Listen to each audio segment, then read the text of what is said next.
Teoria geral do crime e a sua evolução ao longo da história da humanidade. O estudo do crime sofreu evolução ao longo da história da humanidade, no que tange ao seu aspecto analítico, científico. O crime ele pode ser analisado sobre três hipóteses: do ponto de vista material, do ponto de vista formal e do ponto de vista analítico. Do ponto de vista material, o crime nada mais é do que a violação a bem jurídico tutelado pela norma e que tenha um resultado negativo para a coletividade. Esse é o crime, o conceito de crime do ponto de vista material. Agora temos também, do ponto de vista formal, crime do ponto de vista formal é o que a lei determina que seja crime. Então a lei determinou que seja crime, está previsto como crime e ponto final. Esse é o crime do ponto de vista formal. Do ponto de vista analítico, crime nada mais é do que fato típico, antijurídico e culpável. Nós temos a teoria clássica de crime e temos a teoria neoclássica, ou chamada também de neocantismo. Essas são as duas teorias causalistas existentes. Mas vamos falar mais adiante sobre as teorias também não causalistas. Aí nós vamos falar do finalismo dissidente, da teoria social da ação. Vamos falar também do funcionalismo. Dentre eles, o funcionalismo de Roxin, funcionalismo moderado, e também o funcionalismo de Jacobs, também chamado de funcionalismo extremado. Mas aqui vamos iniciar a nossa fala sobre as teorias causais, em especial a teoria clássica, né? A teoria clássica, teoria naturalista e também chamada de teoria causalista. Ela surge no século XIX, ela é sufragada por dois principais expoentes, que são von Lisch e Belling. Ela é marcada por ideais naturalistas e também segue método empregado pelas ciências naturais. As leis físicas são utilizadas no direito penal e ele trabalha também, essa teoria trabalha também com o direito penal como sendo uma ciência exata.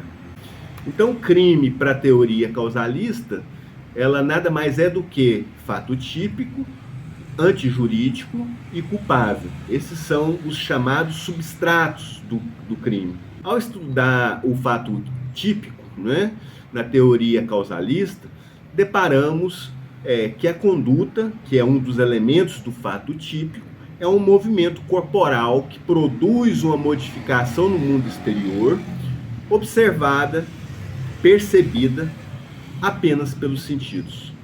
Então, conduta para eles, para essa teoria causalista, nada mais é do que um movimento, né? Qualquer movimento feito pelo homem, um movimento desprovido de vontade, um mero movimento, na verdade, né? Sem finalidade dirigida, é um mero movimento. A finalidade do agente, o elemento volitivo, o ânimos, ela não é analisada na conduta, ela é analisada na culpabilidade. A conduta aqui não é composta de vontade, mas apenas de um movimento corporal do ser humano. Mas a vontade do agente, aquilo que o agente desejava fazer, na verdade, ele é totalmente desprezado. Essa é a teoria causalista. Teoria causalista pura, não é?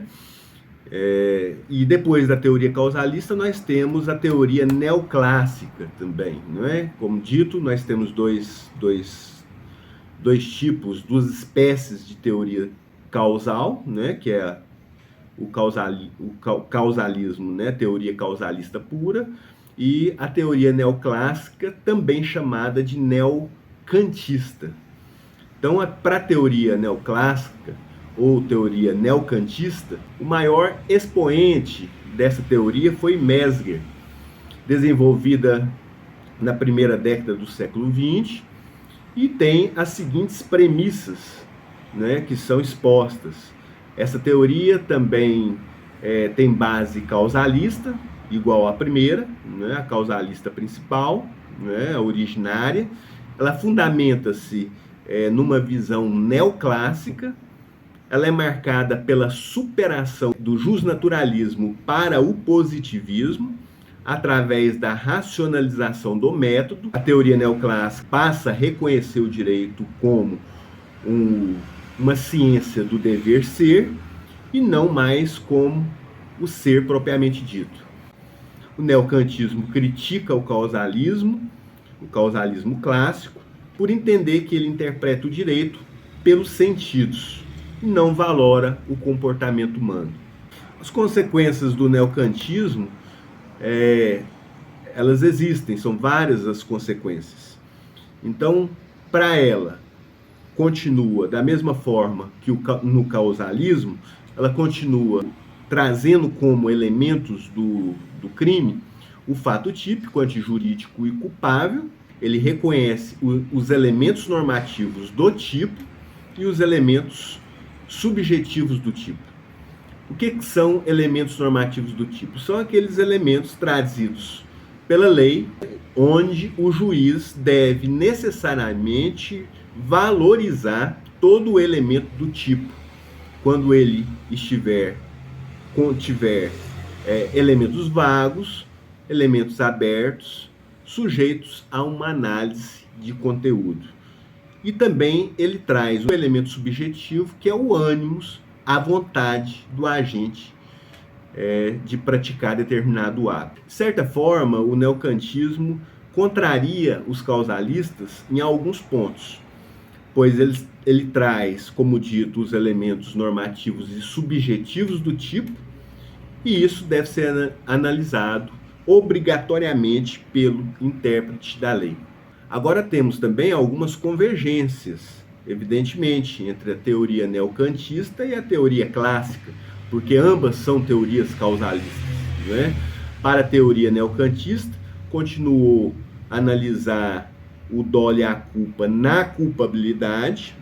Nisso as duas não divergiram, né? As duas, na verdade, convergiram nesse sentido, né? Estavam em plena sintonia, ao dizer que o dolo e a culpa estão na culpabilidade, devem ser aferidas na culpabilidade e não no fato típico, como nós veremos adiante os rumos que tomarão o direito penal nesse sentido.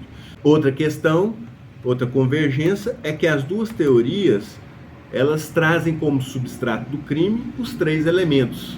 As duas teorias são tripartites, ou seja, o crime ele é composto de três elementos: fato típico, antijurídico e culpável.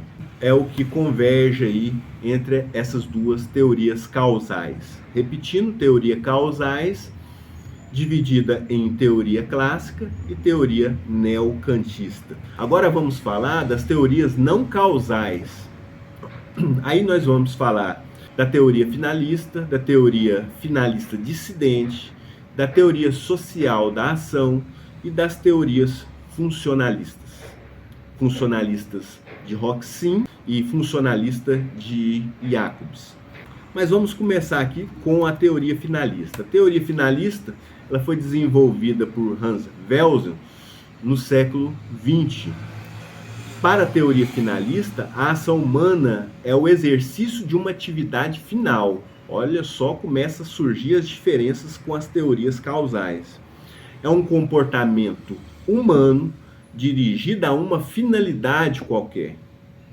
Veja que aqui não se fala mais que conduta é mero movimento, mas que é um comportamento humano dirigido a um fim provido de elemento vontade do agente. Veja que aqui na teoria finalista já há o elemento volitivo, que é o dolo ou a culpa, né? E também a finalidade do agente, uma finalidade específica do agente. Para essa teoria finalista, o homem pode prever as consequências de seus atos, pois ele é um homem um sujeito racional. Então ele pode prever a sua conduta, ele pode prever o seu comportamento. Para essa escola, os causalistas estavam totalmente equivocados, porque o dolo e a culpa estavam inseridos no substrato errado. E de fato, para os causalistas, o dolo e a culpa era visto na culpabilidade e não no fato típico. E aqui no finalismo, isso muda. A conduta, a partir de agora, ela é analisada no fato típico e não mais na culpabilidade. Então, digamos que a culpabilidade, um dos substratos do crime, foi esvaziado. Não se analisa mais a conduta dolosa ou culposa na culpabilidade. Se analisa num primeiro momento, se analisa no fato típico, que é o primeiro substrato do crime.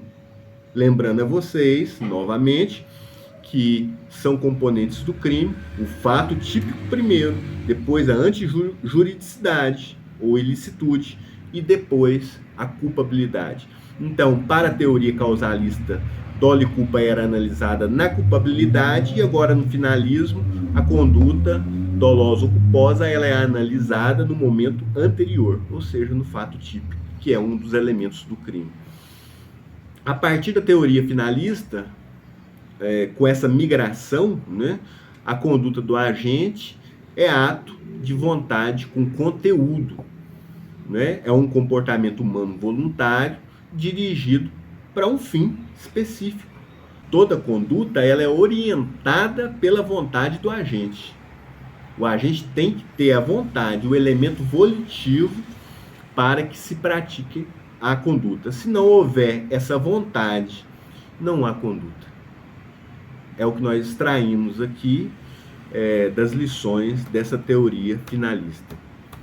A teoria finalista ela é também tripartida, ou seja, ela é composta de fato típico, antijurídico e lícito, não é? Antijurídico é sinônimo de lícito e também de culpabilidade. O que mudou foi a análise do dolo e da culpa, a análise da conduta, né, que foi trazida para o fato típico com o finalismo. O finalismo pegou lá da culpabilidade e trouxe para o fato típico essa análise do agente que praticou o crime. Conduta dolosa e culposa é analisada agora no fato típico e não mais na culpabilidade.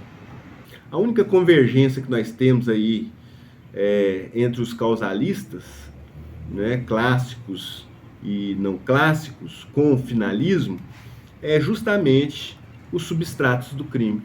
Ou seja, para os causalistas e não causalistas, o crime é tripartido, composto de 3 elementos. Depois, com a evolução, surgiu aí a teoria denominada teoria finalista dissidente.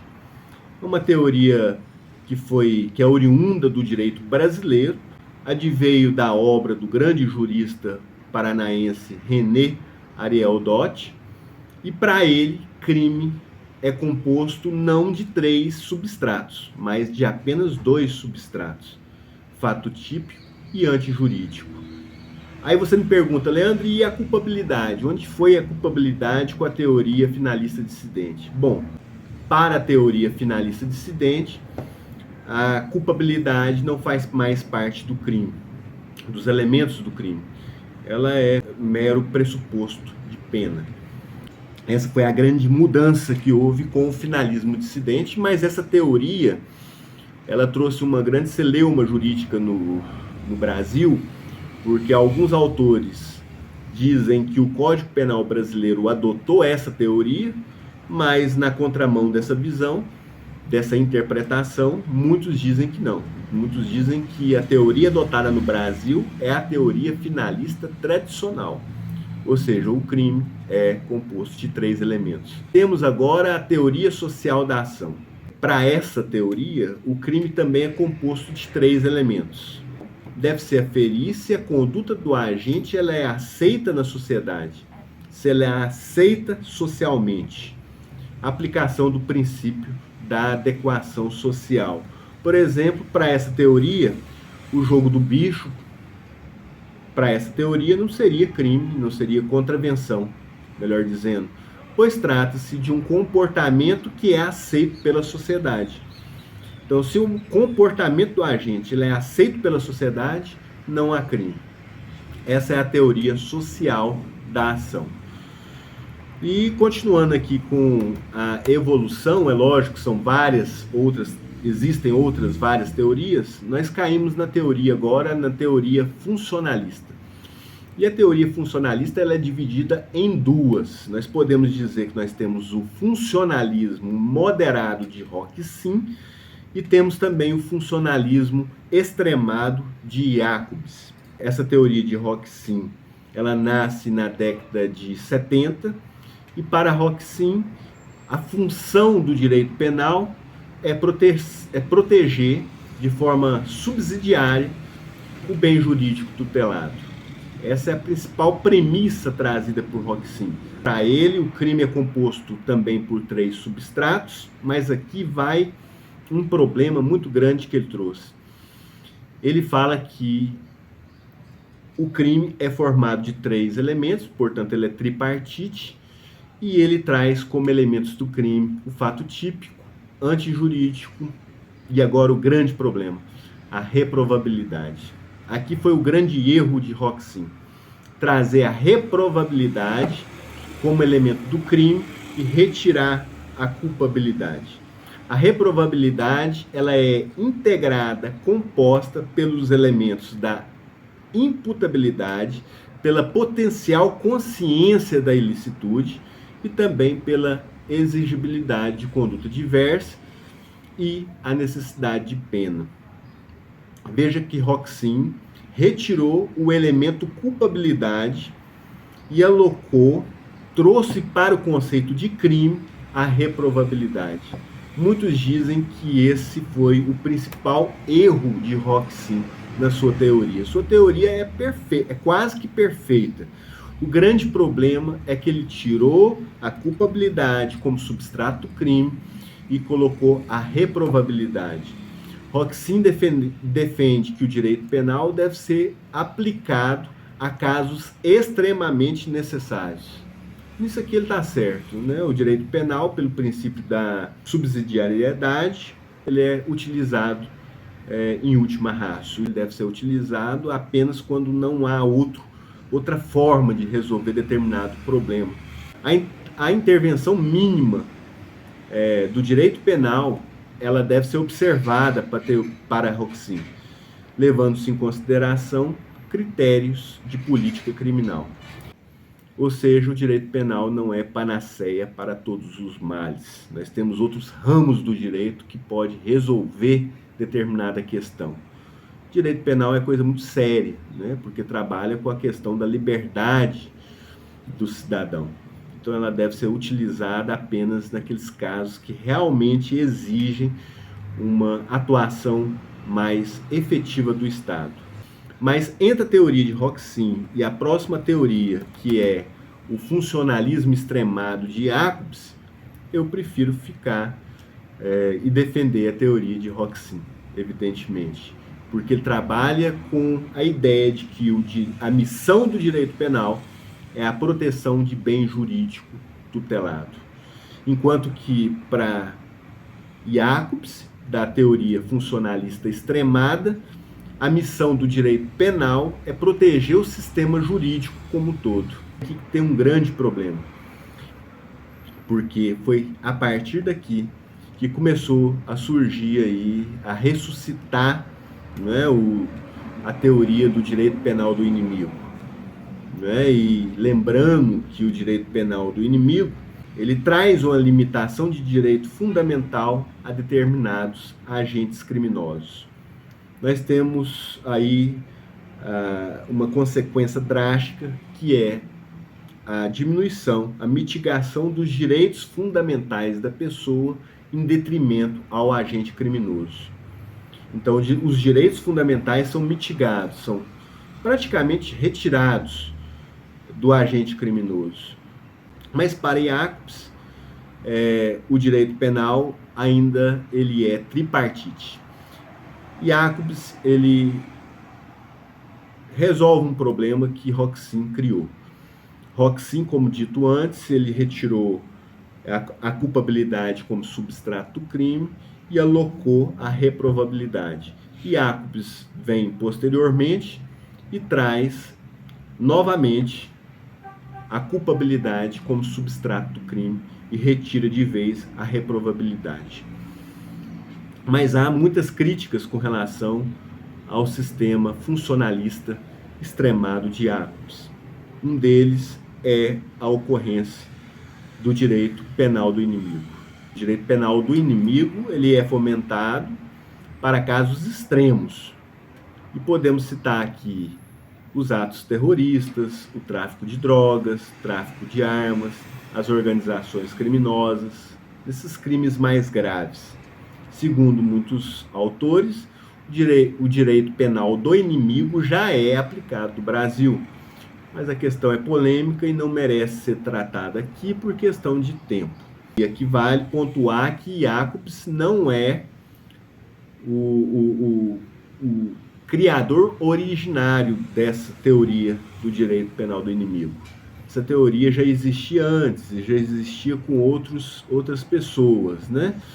Com outros filósofos. Então nós já tínhamos isso lá com Protágoras, com São Tomás de Aquino, com Kant, com Locke, com Hobbes e com outros juristas, com outros filósofos.